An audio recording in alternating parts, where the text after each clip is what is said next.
people will often try to put the responsibility of blame on somebody else, right?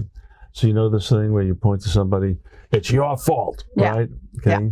Well, I've never done that. I heard tale of this. Yeah, everybody knows you're perfection demonstrated. Oh, just ask my husband; he'll tell you. Yeah. I know Russ for many years. I didn't find out. But people point, right? Yeah. So I say, good. How many fingers are pointing to that person who's at fault, responsible? 1. How many are coming back to you? Take a look at it. 3. This is one of the great realizations I had when I was teaching. Just kind of jump into teaching a little bit. I was going to Columbia University. That's clever. I wish I would have thought of that. I got it now. Well, you know what? My wife, because she knows I use that all the time. When you point 1 at me, 3 come back to you. So my wife gets angry at me. She goes, it's your fault. All the thing is pointing at. Go, Carolyn. I learned a great lesson that I've used in various ways in life. Okay, when I graduated from Brooklyn College as a major in education. Then I went to Columbia University because I wanted to get a master's degree before I actually started full-time teaching. But I wanted to do substitute teaching. And I had done student teaching. I worked with children in the inner city. I was allowed to work in the inner city kids. I think I'm ready to be a substitute. I know the game, right? So I was assigned to a class, 3rd grade class for 3 days. Let me tell you how that went. Are you ready? First day, I started out with 34 kids in the classroom. That's a lot. They don't even allow that anymore. Well, at the end of the day, there were 12. Oh, jeez. I mean, they just started running all over the school. I'm going, what? So I'm going, I got to do better, right? So the next day, I come in and I did better. Started out with 34, then 14 were left in the classroom. Everybody, I couldn't believe it. So I went home that night. You didn't do the herding cats class. No, I know. But I did something better. Okay. I went to the mirror and I started practicing my discipline, good control. And I'm pointing at the mirror. I'm going, it's your fault. Whoa. 3 fingers coming back to me. And I realized, wait a minute. I'm bored as hell doing what I'm doing. I'm trying to follow the lesson plans from this teacher. I didn't know what she was doing. I didn't have any sense of direction. Sure, you're trying to jump in and be her, and that's not going to happen. I didn't have any real enthusiasm for it. This is 1964, okay? And so then I had this realization, I'm going to do what I feel is right to do, what I want to do. So this was 1964.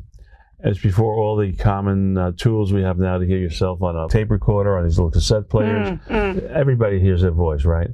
1964, you had these heavy reel-to-reel tape recorders, and very expensive, and so schools didn't really have them. Sure. And so these kids have never heard their voices, right? I said, I'll bet they want to hear their voices.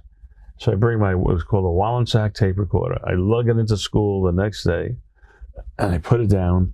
And I said, how many of you would like to hear your voices on tape? Oh, yeah. Aww. Good, so we'll do that later in the day. Right now, we're going to do some other activities to prepare you to hear your voice. I did different activities, right? So I started out with 34 kids.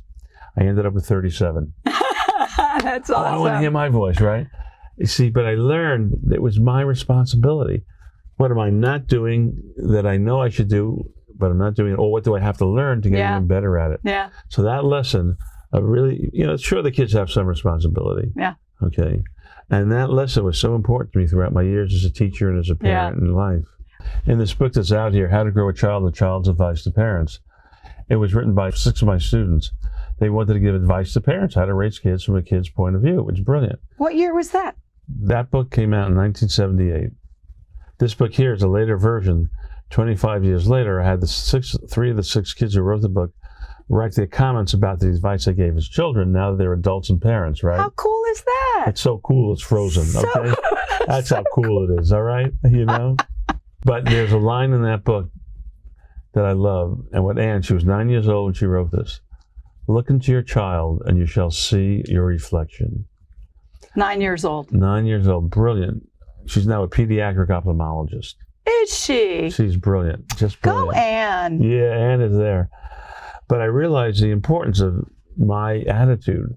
I was bored, like you said. What am I doing? I don't know, I mean, I came back to that school 3 or 4 weeks later, and this class was walking up the stairs, and they saw me, and they all started cheering. Aww. Yay. So the teacher was a really good lady. She said, I don't know what you did to these kids, but boy, it must have been special, right? So But all I did, I knew what was right for me to do that really aligned to what I believed, and that's going to be a reflection in terms of how the kids related. But I had to say, where am I responsible? Mm-hmm. And that's so many people pulling it off on others. Yeah. And again, they do have responsibility. I'm not saying they don't for their negativity or bad behavior. But good, then you have the responsibility to handle that, especially as a professional, as an educator.